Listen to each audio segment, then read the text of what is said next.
Hero Akkineni Nagarjuna వేసిన పరువు నష్టం కేసులో కీలక పరిణామం చోటు చేసుకుంది. మంత్రి కొండా సురేఖకు నాంపల్లి కోర్టు సమన్లు జారీ చేసింది. మంత్రి కొండా సురేఖ చేసిన వివాదాస్పద వ్యాఖ్యలను సవాలు చేస్తూ నాగార్జున వేసిన పరువు నష్టం దావాను పరిగణలోకి తీసుకున్న నాంపల్లి న్యాయస్థానం తదుపరి విచారణను డిసెంబర్ 12వ తేదీకి వాయిదా వేసింది. కాగా డిసెంబర్ 12వ తేదీన జరగనున్న విచారణకు వ్యక్తిగతంగా హాజరు కావాలని మంత్రి కొండా సురేఖను న్యాయస్థానం ఆదేశించింది.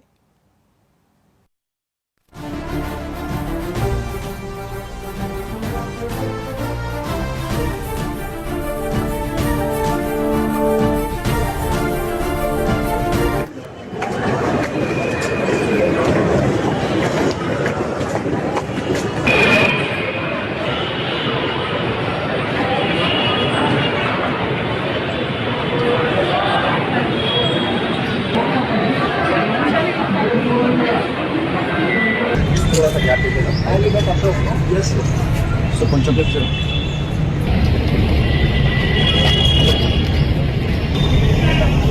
ప్రమోద్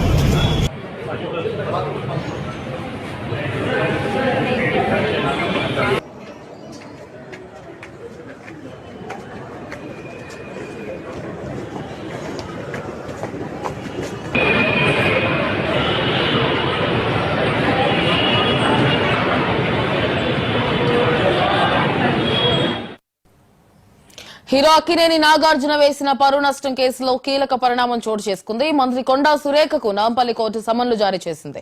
మంత్రి కొండా సురేఖ చేసిన వివాదాస్పద వ్యాఖ్యలను సవాల్ చేస్తూ నాగార్జున వేసిన పరువు నష్టం దావాను పరిగణలోకి తీసుకున్న నాంపల్లి న్యాయస్థానం తదుపరి విచారణను డిసెంబర్ 12వ తేదీకి వాయిదా వేసింది. కాగా డిసెంబర్ 12వ తేదీన జరగనున్న విచారణకు వ్యక్తిగతంగా హాజరు కావాలని మంత్రి కొండా సురేఖను న్యాయస్థానం ఆదేశించింది.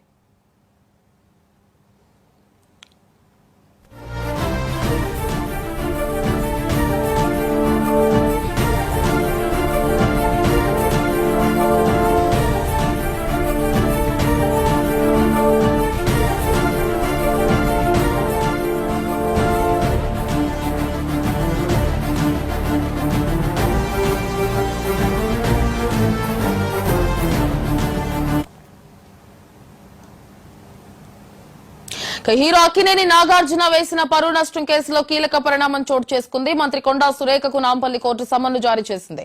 మంత్రి కొండా సురేఖ చేసిన వివాదాస్పద వ్యాఖ్యలను సవాల్ చేస్తూ నాగార్జున వేసిన పరువు నష్టం దావాను పరిగణలోకి తీసుకున్న నాంపల్లి న్యాయస్థానం తదుపరి విచారణను డిసెంబర్ 12వ తేదీకి వాయిదా వేసింది. కాగా డిసెంబర్ 12వ తేదీన జరగనున్న విచారణకు వ్యక్తిగతంగా హాజరు కావాలని మంత్రి కొండా సురేఖను న్యాయస్థానం ఆదేశించినట్లుగా తెలుస్తోంది. ఇదే అంశానికి సంబంధించి పూర్తి డీటెయిల్స్ మా స్పెషల్ కరెస్పాండెంట్ శ్రీనివాస్ లైవ్ లో అందిస్తారు. శ్రీనివాస్, చెప్పండి, కోర్టు డిసెంబర్ 12వ తేదీన మంత్రి కొండా సురేఖను వ్యక్తిగతంగా హాజరు కావాలని నోటీసులు ఇచ్చిన నేపథ్యంలో ఏమనుకోవచ్చు? అంటే ఆమె వ్యక్తిగతంగా హాజరవుతారా, లేకపోతే వేరే ట్విస్ట్ ఏమన్నా నెలకొంటుంది అనుకోవచ్చు అంటారు?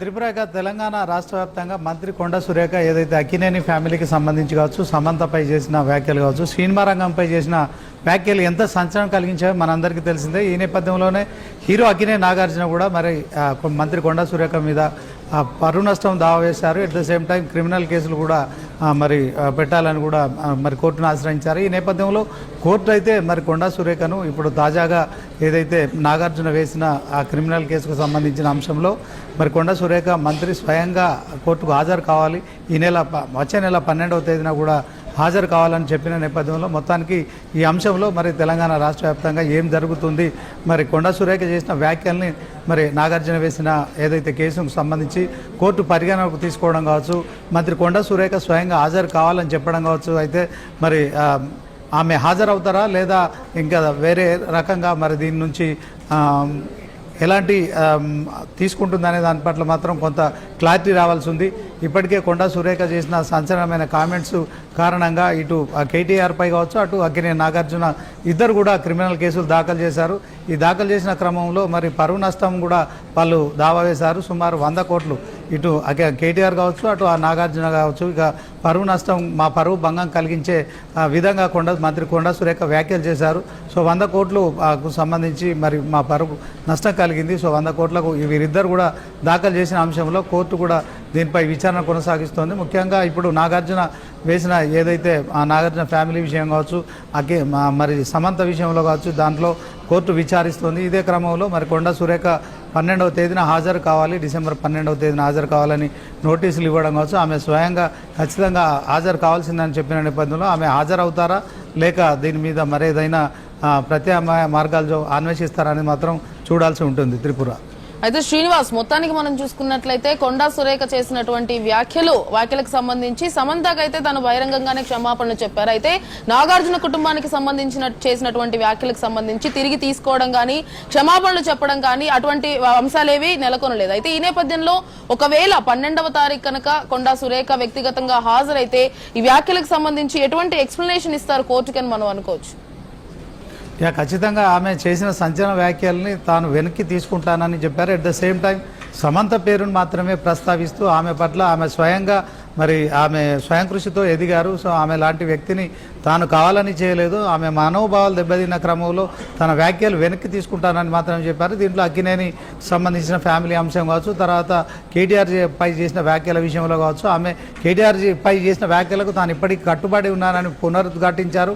At the same time Akkineni Nagarjuna ఫ్యామిలీకి సంబంధించిన అంశంలో వారి పేరు ప్రస్తావించకుండా తన వ్యాఖ్యలు వెనక్కి తీసుకుంటానని చెప్పకపోవడంతో తమపై ఇన్ని రకాల ఆరోపణలు చేసిన తర్వాత మంత్రిగా ఉన్న కొండా సురేఖ విషయంలో మేము ఎట్టి పరిస్థితుల్లో తగ్గేది లేదు, ఖచ్చితంగా కోర్టును ఆశ్రయిస్తామని చెప్పిన నేపథ్యంలో మొత్తానికైతే అక్కినేని నాగార్జున కోర్టును ఆశ్రయించడం కావచ్చు, కొండా సురేఖకు కోర్టు కూడా సమ్మన్లు జారీ చేయడం కావచ్చు, 12వ తేదీన హాజరు కావాలని చెప్పడం కావచ్చు. ఇదంతా చూసినట్టయితే అక్కినేని నాగార్జున వర్సెస్ కొండా సురేఖ వ్యవహారంలో తాజాగా కోర్టు ఈ విచారణ చేయడం కావచ్చు, కొండా సురేఖను కోర్టుకు పిలవడం కావచ్చు. మొత్తానికి ఈ అంశంలో మాత్రం ఈ క్రిమినల్ కేసుతో పాటు పరువు నష్టం విషయంలో కూడా కోర్టు అయితే సీరియస్గా భావిస్తున్నట్టు స్పష్టమవుతోంది. అట్ ద సేమ్ టైం మంత్రిగా ఉన్న కొండా సురేఖ ఈ అంశంలో ఎలాంటి రకంగా ముందుకెళ్తుందనేది మాత్రం వేచి చూడాల్సి ఉంటుంది త్రిపుర.